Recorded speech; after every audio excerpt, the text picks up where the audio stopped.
किताब का नाम है रहस्यमयी टापू, जिसे लिखा है रॉबर्ट लुइस स्टीवेंसन ने और आवाज दी है आरजे पराग छापेकर ने। कुकू एफएम, सुने जो मन चाहे।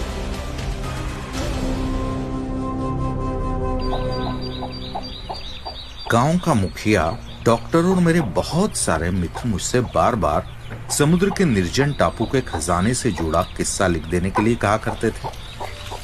आखिर एक दिन मैंने अपनी लेखनी उठाई और उस रोचक रोमांचक अभियान को कागजों पर उतारने के लिए बैठ गया। मेरे पिता का समुद्र किनारे एक छोटा सा लॉज था। वह ज्यादा चलता नहीं था। बहुत कम लोग वहां ठहरने के लिए आते थे। मुझे अच्छी तरह से याद है कि एक दिन एक बूढ़ा मछुआरा वहां ठहरने के लिए आया। उसके पीछे कुछ लोग बड़ी सी तिजोरी लेकर आए।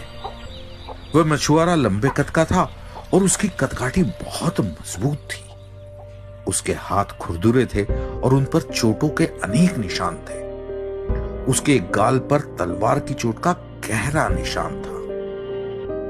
वह लॉज में पड़ा पड़ा शराब पीता रहता और एक पुराना समुद्री गीत गाता रहता।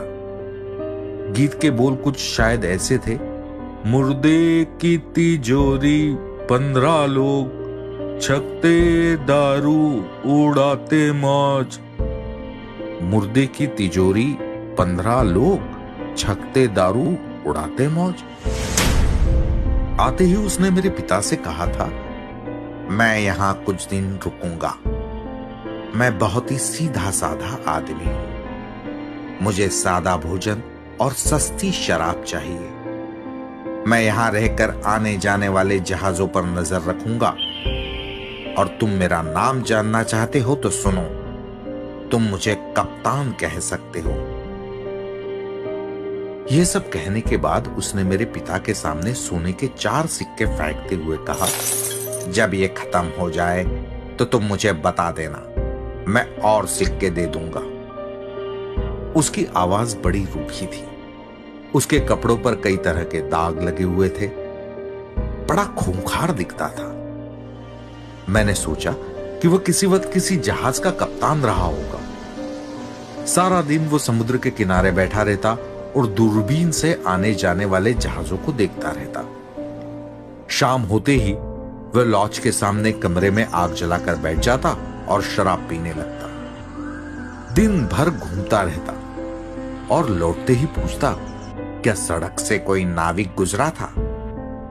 जब कोई भी नाविक लॉज में आकर रुकता तो उस दौरान वह चुपचाप अपने कमरे में चूहे की तरह दुबका रहता। एक दिन मुझे एक और ले गया और मेरे हाथ में चांदी का एक सिक्का थमाते हुए कहने लगा, बेटे, जरा तुम समुद्र पर नजर रखा करो। यदि किसी दिन कोई लंगड़ा मछुआरा दिख जाए तो फौरन मुझे खबर करना। उस दिन से ऐसा हुआ कि मैं उस लंगड़े मछुआरे के बारे में सोचने लगा। वह लंगड़ा मछुआरा मेरे सपने में आकर मुझे डराने लगा।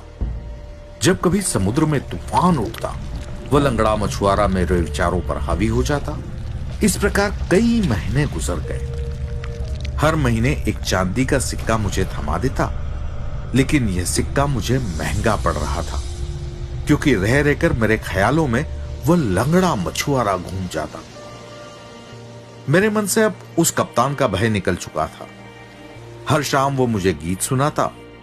बहुत सारे समुद्री गीत याद थे उसे। वह तरह तरह की कहानियां भी सुनाता। उसकी सारी कहानियां डरावनी होती थी। वह बताता कि उसकी सारी जिंदगी समुद्री डाकुओं और खतरनाक से लोगों के साथ गुजरी है। मेरे पिता के पास उसने जो रकम जमा की थी वो खत्म हो चुकी थी। किराए और खाने की बड़ी रकम उस पर चढ़ गई थी, पर मेरे पिता उससे तकाजा करने का साहस नहीं जुटा पाते थे। एक बार हिम्मत जुटा के जब उन्होंने उससे पैसे की मांग की तो कप्तान आग बबूला हो गया। मेरे पिता डर कर फौरन कमरे में चले आए। जब तक कप्तान लॉज में रहा, मैंने कभी उसे कपड़े बदलते नहीं देखा। उसका कोट बहुत गंदा था। जब कभी वो नशे में होता तो आसपास के लोगों से बातें करता, वरना अपने आप तक सीमित रहता। लोग उससे बहुत डरते थे। उसके कमरे में रखी तिजोरी हमेशा बंद रहती, किसी ने उसे खुला हुआ नहीं देखा था। मेरे पिता का स्वास्थ्य निरंतर खराब हो रहा था। एक दिन दोपहर बाद हमारे कस्बे के डॉक्टर साहब उन्हें देखने आए। डॉक्टर साहब अपना काम समाप्त करके बरामदे में पाइप सुलगाकर बैठे थे। एकाएक कप्तान जोर जोर से अपना पुराना गीत गाने लगा। फिर वह डॉक्टर साहब के पास पहुंचकर टेबल पीटने लगा। डॉक्टर ने आदेश के स्वर में कहा, शोर नहीं। कप्तान ने आंखें तरेर कर डॉक्टर की ओर देखा तो डॉक्टर ने उसे घुड़कते हुए कहा, यदि तुम इस तरह शराब पीते रहे तो इस धरती को तुम जैसे गंदे और बदमाश आदमी से जल्दी छुटकारा मिल जाएगा। कप्तान का चेहरा गुस्से से तमतमा उठा।